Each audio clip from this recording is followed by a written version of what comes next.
Yasmin Belkacem lives a life of privilege and danger.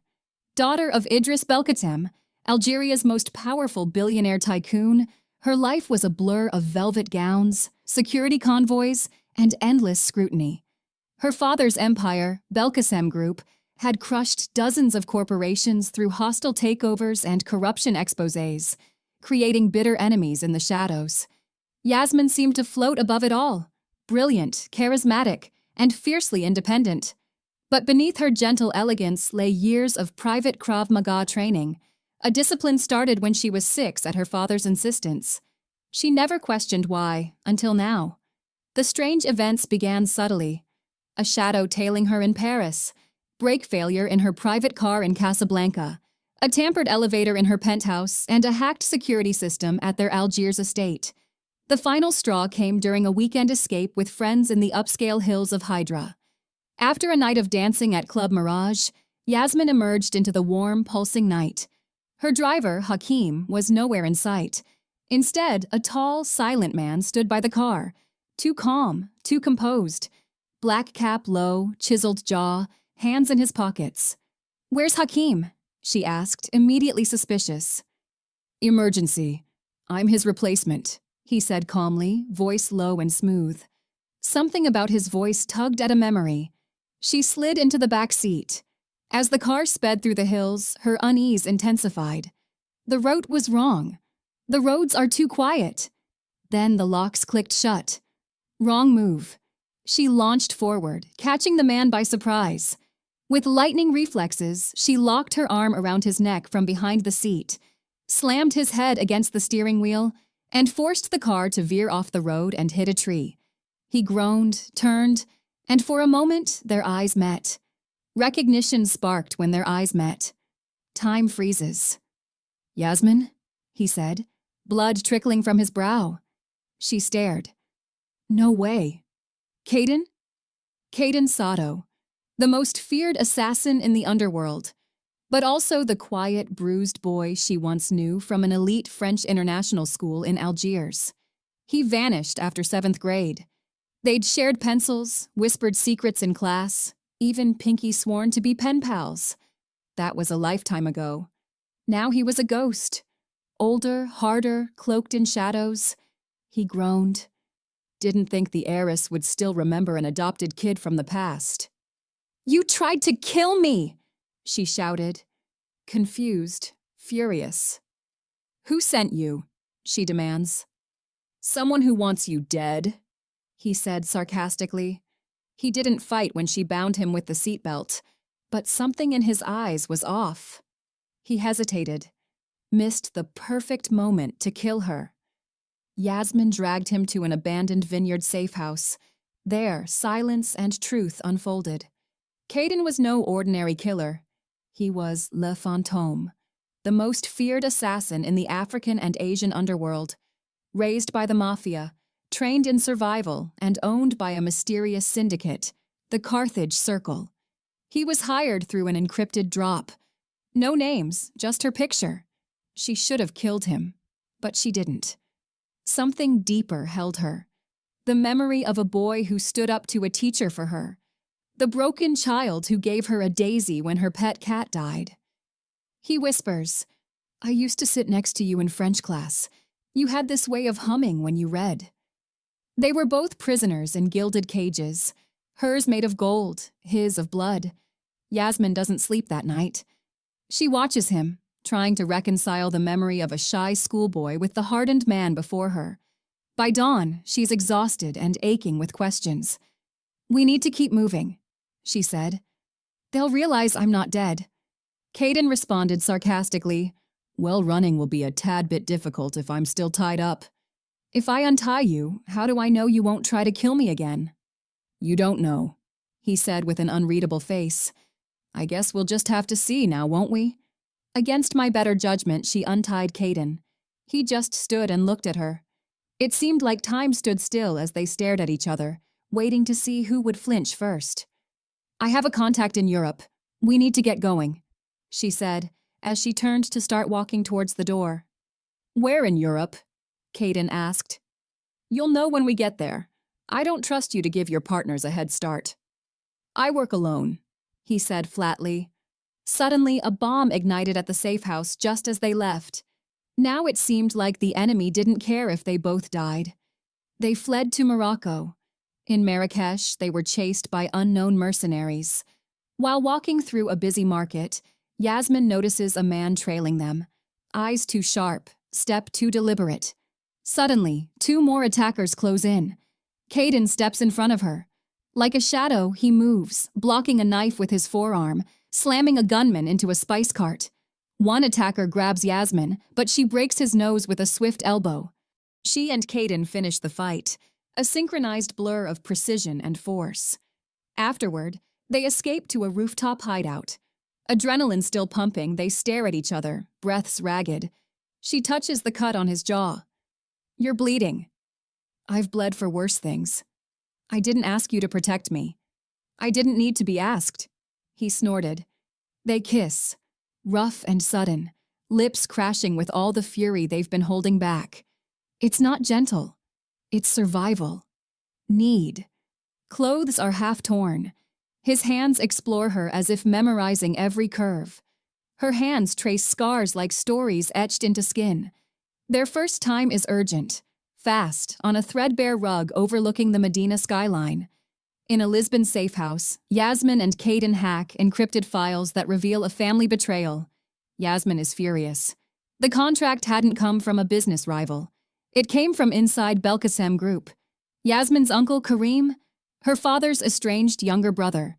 He hired the Carthage Circle. His motive? Inheritance. With Yasmin gone, he would become the only heir after eliminating her father next. Karim's first mistake: he didn't know there was history between Caden and Yasmin. His second mistake: he hadn't anticipated Yasmin to be a brutal adversary. Caden draws a warm bath and silently gets in. Yasmin saw the scars on his back from years of torture and training. She kneels beside him, fully clothed, watching his eyes. He pulls her in, clothes and all. The water splashes, but they don't care. The tension cracked, replaced with fire. It wasn't just chemistry. It was something fierce, protective, and forbidden. She kissed him first, trembling. He kissed her back like he'd waited a lifetime. Deep, desperate. Her shirt clings to her chest, exposing her full bosoms. He entangles his soaked hands in her hair. Every touch is worshipful, deliberate, meant to possess. That night, they make love in a narrow bed, wrapped in sheets and each other. Slower this time, more tender. She whispers Arabic into his ear. He kisses her shoulder and tells her he's hers. For the first time, they fall asleep safe in someone else's arms. I don't know who I am anymore, she murmurs. You're still the girl who gave me a sandwich when I hadn't eaten for 2 days. They'd been on the run for weeks. In southern Spain. They stayed in run-down hostels, lived under false names, and slowly pieced together the truth. The Barcelona flat was their 4th hideout in 7 days. It was small, hidden behind a decaying green door on a narrow, graffiti-marked alley. The air smelled of dust, old books, and citrus oil. Rain pattered gently against the glass window panes, the city alive with muffled horns and Spanish guitar. Yasmin sat by the window, the sheer white curtain brushing her skin.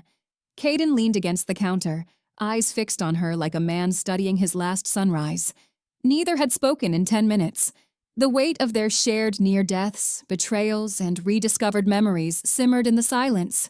She turned slowly, rising to her feet. Do you remember, she asked softly, when you gave me that daisy in middle school? I remember you tucked it behind your ear. His voice was hoarse. She moved toward him, barefoot on cold tiles, stopping just inches away. I'm not scared of you, Caden, she whispered. He reached out, hand trembling, and tucked a strand of hair behind her ear. You should be. She tilted her face into his palm. Then kiss me before I change my mind. He obeyed. The kiss was not gentle. It was years of rage, heartbreak, buried tenderness crashing into the moment. His mouth claimed hers, and she gasped against him. Her hands clawed at his shirt, and he lifted her effortlessly, backing them into the wall, mouths never parting. Clothes peeled away in heated silence. His skin was warm, scarred, familiar. Her fingers traced every line of pain on his body, like reading the chapters of a book she'd long forgotten she owned. She kissed each scar like a vow. He laid her down on the couch, lit only by the soft glow of the moon. Their bodies met with urgency, then slowed, synchronized like a dance they'd always known. Every breath was sacred. He kissed her throat, her collarbone lower, until her back arched and her hands tangled in his hair. She bit her fingers to keep from crying out. He growled her name like it was the only word he'd ever learned. "Look at me," he said, voice thick. She did. In that gaze, heat, worship, sorrow, and love. They moved together as if they'd done this 1,000 lifetimes before. Later, wrapped in the faded sheets, she rested her head on his chest. They didn't know when the rain started. "If I die tomorrow," she whispered, "this would be enough." Caden kissed the top of her head. "No. We finish this. We survive. Then we make more memories than pain." She closed her eyes and let herself believe. But they knew it couldn't last. At a Barcelona transit station, Caden spots a sniper, hired to take Yasmin out from a parking garage across the plaza. He acts on instinct. Gun drawn, he knocks Yasmin down just as a bullet grazes the air where her skull had been. They run. He throws her behind a vending machine, fires twice, takes out the shooter. Breathless, she shouts, "How many more are coming?" "As long as you're breathing," he says. "They'll keep coming." She kisses him in the underground stairwell, full of unspoken gratitude. "Then don't let me out of your sight." Yasmin used her insider access and business acumen. Caden used his network of mercenaries and hackers. Together they orchestrated a trap. They leaked false intel, faking Yasmin's death in a staged bombing in Marseille. When Karim celebrates, thinking he's won, Yasmin and Caden track him to a private villa in the Libyan desert. The final confrontation was brutal. Caden faced off against hired killers with Yasmin fighting by his side. Her Krav Maga skills are now a lifeline. One of Karim's bodyguards aims a gun at Yasmin. Caden steps between them, takes the bullet in the side. Bleeding, he still manages to choke out, "Never touch her. Not while I'm breathing." Yasmin disarms the shooter with brutal grace, with the precision of someone raised by danger. In the end, it was she who cornered Karim and forced him to his knees. "You sent a ghost to kill me," she said, gun aimed at him, "but never bothered to know that ghost." Then released a single bullet into his skull. Epilogue. Yasmin returned to Algiers with her father's quiet blessing. The threat was finally over. Idris admired his daughter's strength.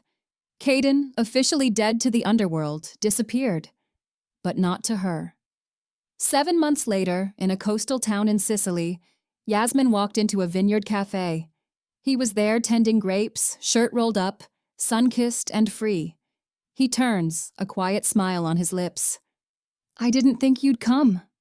She dropped her bag, walked to him, and without a word, wrapped her arms around him. "I'm not easily gotten rid of." And in the warm Sicilian light, the assassin and the heiress rewrote their ending. They lie beneath linen sheets. Only slow, whispered touches and laughter between kisses. They make love slowly under the Sicilian moonlight, no longer in fear. This time, it's not about survival.